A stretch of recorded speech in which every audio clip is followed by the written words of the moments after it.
Good morning. This is morning here in the English office. This is the next form that we're going over in terms of poetry in your college English poetry review.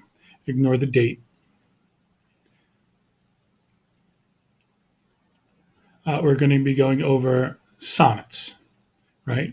We've been looking at all this time how poets use their forms to create messages. We're going to look at sonnets. A sonnet is I'm going to read the definition in my definition voice. Sonnet is a strict poetic form that explores an idea and suggests an answer. Many call it an argument in poetic form. These types of poems follow strict rhyme schemes, lines of 5 metrical feet, and contain internal line breaks. Therefore, these poems can be broken into parts of the argument, question and answer. These are not traditional questions and answers. How much does it cost for a loaf of bread?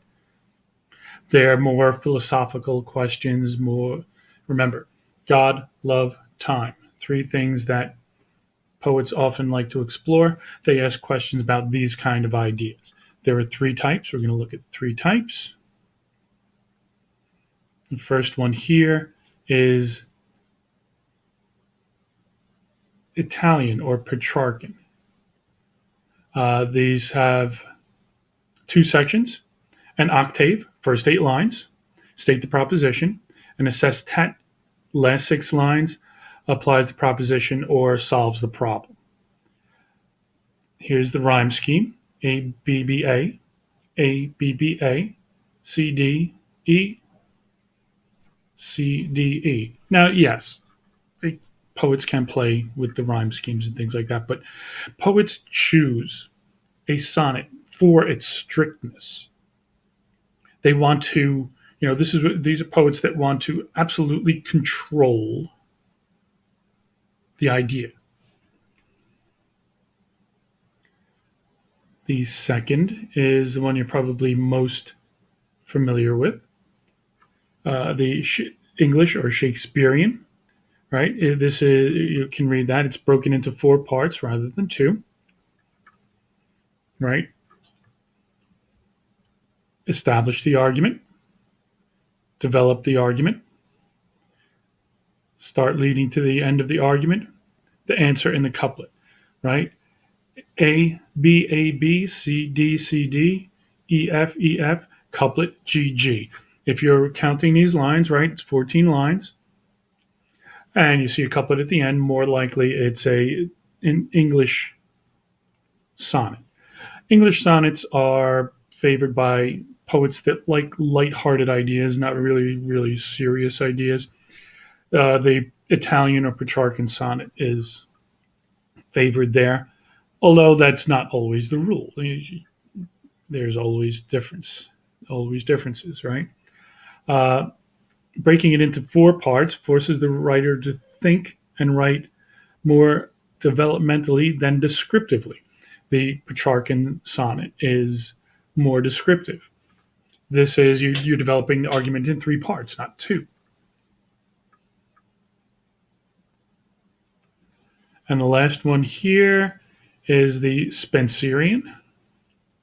You're probably not going to see a lot of Spenserian uh, sonnets. This form was created by a poet named Edmund Spenser. It weaves together internal stanzas via rhyme, and it was used to tell long narrative tales, such as the Fairy Queen. The Fairy Queen is the longest poem in the English language, and he died before he had time to finish it. It's about 800 stanzas. He developed this to make it a storytelling sonnet. You're not going to see this very often. You may, right? See how he did this: A B A B, B C B C, C D C D, E E. That's how he developed it. So he kind of intertwined the the rhyme scheme to intertwine the story. He was telling a story, so each stanza, if you will, directly connects via rhyme scheme to the previous. For this, for your work for this, I want you to go over the two identical questions for each. There are four sonnets. Since they're short poems, I want you to do two things. Identify the type. So you scroll back up and down, identify the type, and then tell me how the sonnet type is used to create this specific message. Is it if it's a Petrarchan, it might be a more serious message. If it's Shakespearean, it might be a lot more lighthearted message. And sometimes the last couplet there is like the zinger, the punchline. So take your time, look at these.